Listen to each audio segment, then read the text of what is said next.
Hey guys, this is Coach Lowe, and we're going to talk about 6-5. And in 6-5, we talk about rhombi, which is the plural for rhombus, and square. So let's get started. You have the little flaps at the beginning of this chapter. We are on the third flap, and it should say rhombi and square on the outside of that one. So if you want to go ahead and open that up, we will put some info inside that. All right, first of all, a rhombus. A rhombus is a parallelogram with 4 congruent sides.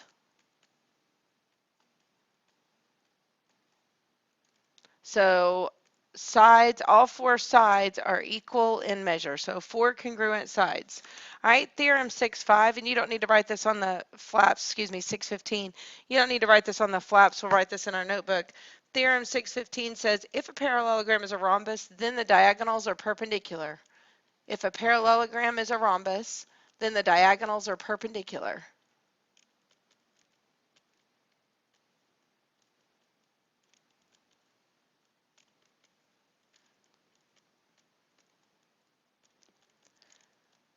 All right, so thinking about that, all 4 sides are congruent, diagonals are perpendicular to each other. So there'll be a little mark on the diagonal saying that they're perpendicular.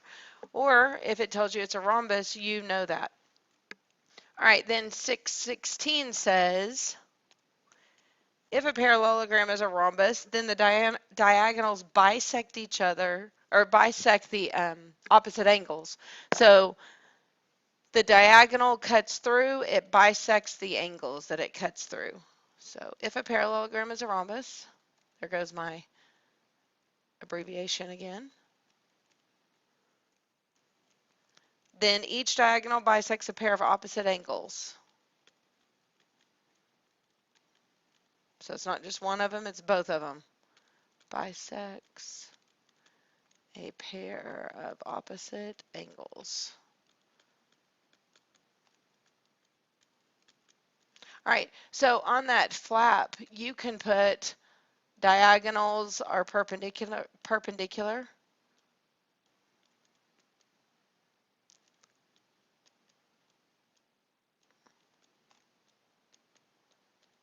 Diagonals bisect opposite angles.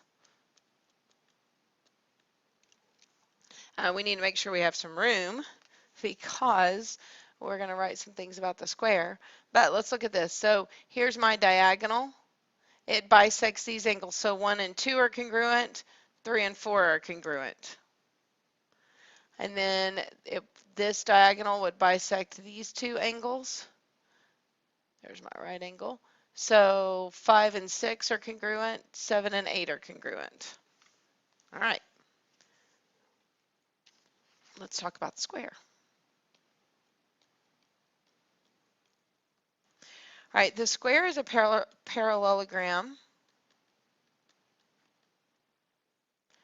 with all 4 sides congruent. And what do we know about the angles? Yep, all 4 angles are right angles. So all 4 angles are 90-degree angles. So hopefully you have a picture of a square on the outside of your green flap. These are all right angles. Sides are congruent to each other. So a parallelogram that is a rectangle and a rhombus is a square. So rectangle, 4 angles are 90 degrees, rhombus, 4 sides congruent, bam. Put those together, you've got the square. So it looks like this. Parallelogram, rectangle, rhombus, square. So all squares are considered rectangles and rhombi, all of them. Now, not all rhombi are squares because they could just have characteristics of the rhombus and not have 4 right angles like the one that we drew just a minute ago. All squares are rectangles. All rectangles are not squares. You know you can draw a rectangle and that is definitely not a square. So a rectangle would only be a rectangle when it doesn't have 4 congruent sides. So when we mix these two together, we get the square. All right, in a Venn diagram, which I know some of you guys just realized what those were yesterday, Faith, it looks like this: rectangle, rhombi, and then the intersection right here would be the squares. So rectangles would be here, rhombi here, squares in the middle where they have intersection. This whole thing would be parallelograms. All right, so just a few visuals for you. Underneath the square flap, I would put parallelogram with all four sides congruent and all four angles are right angles.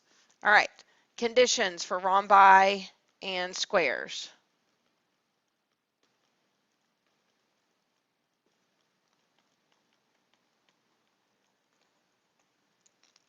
All right, 617. If the diagonals of a parallelogram are perpendicular, then the parallelogram is a rhombus. So converse of 15. If the diagonals of a parallelogram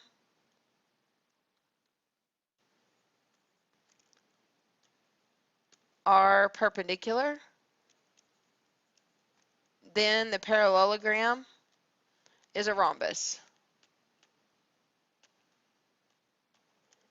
618.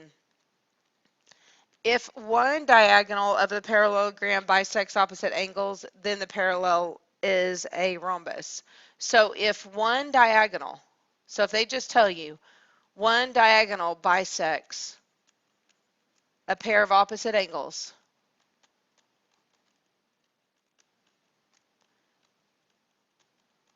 then we're dealing with a rhombus.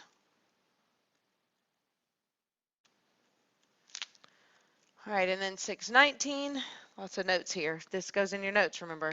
If one pair of consecutive sides of a parallelogram are congruent, then the parallelogram is a rhombus. So if I have a parallelogram, you already know opposite sides are parallel to each other.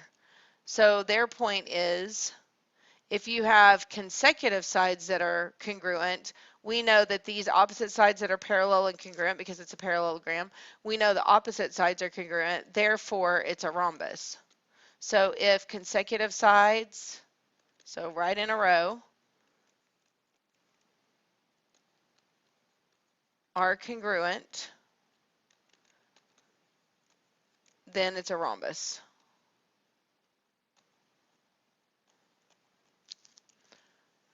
I'll put of a parallelogram. I think I said it, I just didn't write it. So if consecutive sides of a parallelogram are congruent, then we're dealing with a rhombus. All right, if a quadrilateral, we already talked about this, if a quadrilateral is both, that's the answer. If a quadrilateral is both a rectangle and a rhombus, then what is it? Yep, bam. Then it's a square. If it has both characteristics of those two shapes, then yes, it is a square. Okay, two problems, and then we'll talk more in class. All right, so here's a rhombus, and let's call it W, X, Y, and Z, and then let's get some diagonals running through here, and let's call this intersection V. All right, so the diagonals of this rhombus intersect at V, and then I'm going to give you part one of this. The measure of angle WZX is 39.5. Find angle ZYX. So I'm going to mark this for you, and then you can pause the video and see if you can figure it out. WZX. WZX is this angle. So they tell you this angle is 39.5, and they want to know ZYX. So they want to know this whole one right here. All right, so pause the video. Go ahead and see if you can figure this out. Okay, now that you're back, we know that since that told me that this was a rhombus, that the diagonals bisect opposite angles. So we know this is 39.5, which makes angle WZY 39.5 plus 39.5, or 39.5 times 2, which would be 79 degrees. So this whole thing is 79 degrees. Why would I want to know that? Well, I know that consecutive angles are supplementary in a parallelogram, and a rhombus is a parallelogram. So these two angles added together has to be 180, which means angle ZYX is 180 minus 79 degrees, which would be 101 degrees. So that missing angle is 101 degrees. All right, part B. Part B says if WX is 8x minus 5 and WZ is 6x plus 3, find x. All right, so let's see what they, oh, pause the video if you want to, and you can go ahead and try it. All right, so now that you're back, there's WX and WZ. Remember, they told me this was rhombus WXYZ. In a rhombus, we know that sides are all congruent to each other, so 4 congruent sides, which means I know that these two guys are congruent to each other, which means these two guys are equal in measure. So I can say 8, that's not an 8, I can say 8x minus 5 equals 6x plus 3 and solve this. So subtract 6x, add 5 to both sides. So 2x equals 8, divide both sides by 2, and x is 4.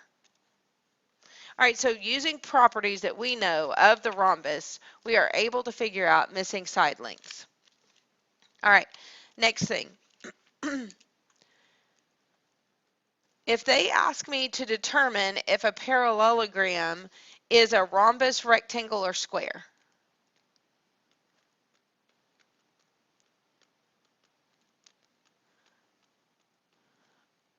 four congruent sides, four right angles. If I have both of these, it's a square, right? So how do I show that four sides are congruent?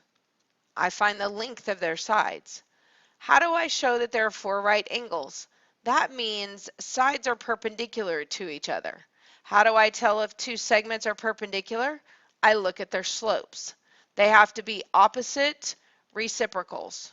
This would probably be something good to go ahead and put in your notes. All right, so if I want to see if it's a rhombus, I just need to see if all four sides are congruent to each other. Really, I only need two, right? I only need two consecutive sides. I don't have to check all four. I just have to check two consecutive sides because the question is determine whether the parallelogram, which means opposite sides, are congruent. So I only need two consecutive sides. All right. So let's look at this. They gave me A was -2, -1. B is -1, 3.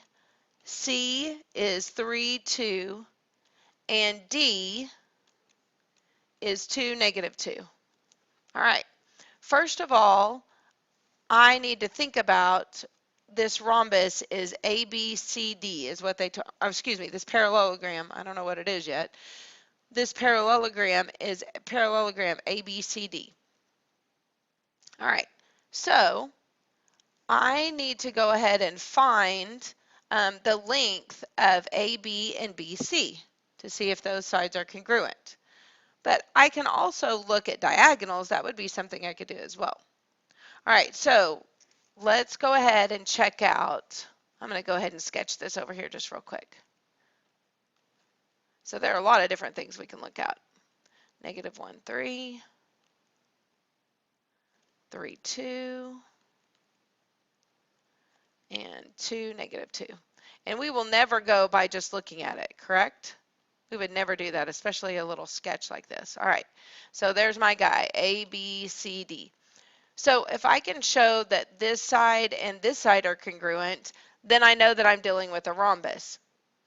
If I can show that I also have four right angles, then I know I'm dealing with a rectangle. If these consecutive sides are congruent, then I know I'm probably dealing with a rectangle since they said it had to be one of these three, but I would still need to show that, or I still need to check out the slopes. All right, so I want the length of AB, which means I'm going to use distance formula. So x2 minus x1 squared plus y2 minus y1 squared.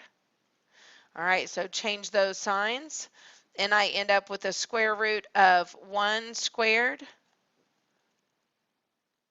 another parenthesis in there, negative 1 plus 2 is 1, and 3 plus 1 is 4 squared. So I end up with a square root of 17. And then for BC, I have the square root of negative 1 minus 3 squared plus 3 minus 2 squared. I'm going to end up with the same thing, aren't I? Negative 4 squared, which is 16, plus 1 squared. So square root of 17. Consecutive sides are congruent, so I'm either at a rhombus or a square now. So now the question is, what do my slopes look like? I need the slope of AB and the slope of BC, and let's just check to see if they are opposite reciprocal. So the slope of AB, slope equals change in y over change in x. So y2 minus y1 over x2 minus x1. So 3 minus negative 1 over negative 1 minus negative 2. So that makes that a plus and that a plus. So 4 over 1, or 4. So for this to be a rhombus, BC needs to be negative 1/4. Let's see if it is. So change in y, got the negative 1, don't I? 2 minus 3 over, yep, it is, 3 minus a negative 1. This is so cool. Negative 1 over 4.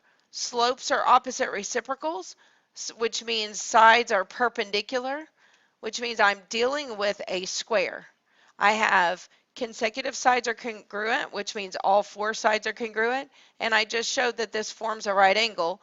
We know that opposite angles are congruent to each other, so I know that's a right angle, and we know consecutive angles are supplementary, so I know all 4 are right angles, which means this is a square. Bam. All right, guys, good job on this, and I will see you in class. This is Coach Lowe, and I'm out.